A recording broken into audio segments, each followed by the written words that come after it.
안녕하세요. 복지 가득 세상TV입니다. 이번 영상에서는 정부에서 전 국민들을 대상으로 하는 정책을 내놓았는데요. 오늘 내용은 우리가 살아가면서 정말 중요한 부분이라 꼭 아시고 가셔야 합니다. 바로 5대 시중은행과 함께 시범사업을 추진한다고 하는데요. 빠르면 5월부터 그 외에는 7월부터 시행한다고 하는데 금융과 부동산 관련된 정책이니 영상 끝까지 보시고 이 내용에 대해 꼭 알고 가셨으면 좋겠습니다. 지금 시작합니다.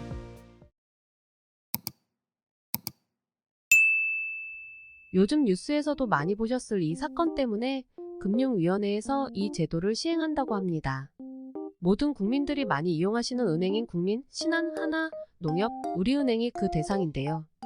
이 은행을 이용하시는 분들도 아시면 좋지만 이용하지 않더라도 꼭 아셔야 하는 중요한 내용입니다.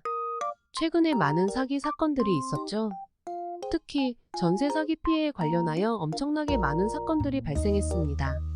다른 영상에서도 한번 다루었던 내용인데요. 법의 허점을 이용하여 전세 보증금을 가로채거나 가짜 집주인을 행세하는 등 쉽게 눈치채지 못하도록 하는 수법들이 정말 많습니다. 분명 이 집에 내가 살고 있는데 나도 모르는 사이 우리 집 주소에 다른 사람을 전입신고를 하거나 나를 다른 주소로 옮겨버리는 등 정말 어처구니 없는 일들이 많이 일어나고 있죠. 그리고 전세금이 한두 푼 하는 것이 아니기 때문에 대부분의 서민들은 대출을 이용하여 전세금을 마련하실 겁니다.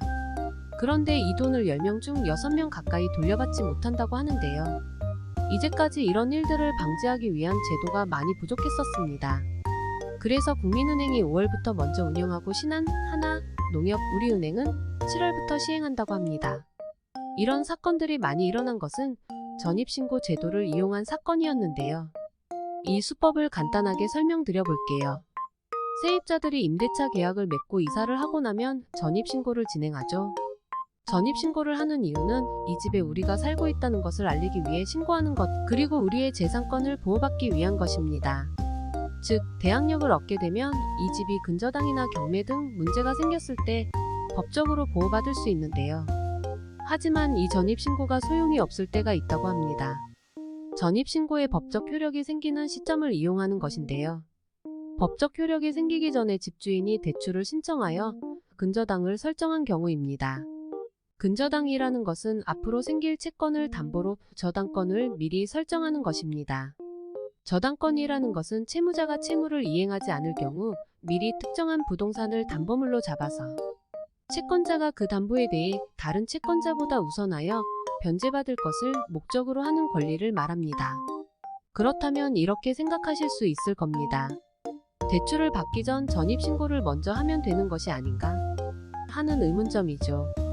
하지만 그렇게 될 수가 없다고 합니다.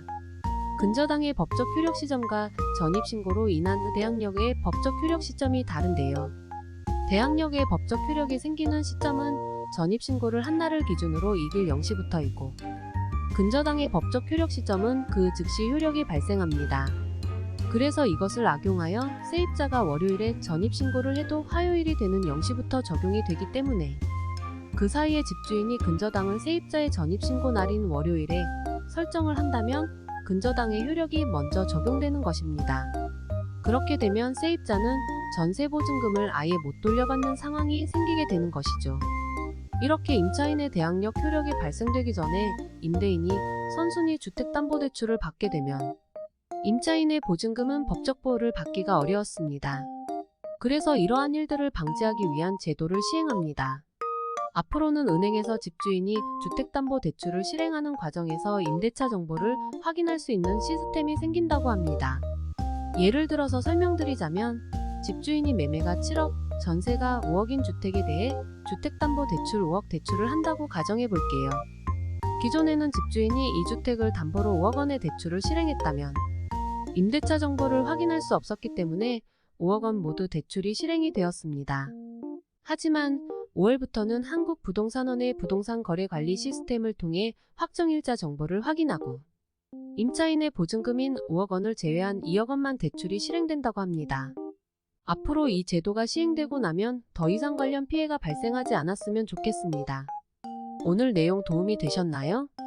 앞으로 더 유익한 내용 가지고 올 테니 구독 눌러주시면 빠르게 소식 받아보실 수 있습니다. 영상 끝까지 시청해주셔서 감사합니다.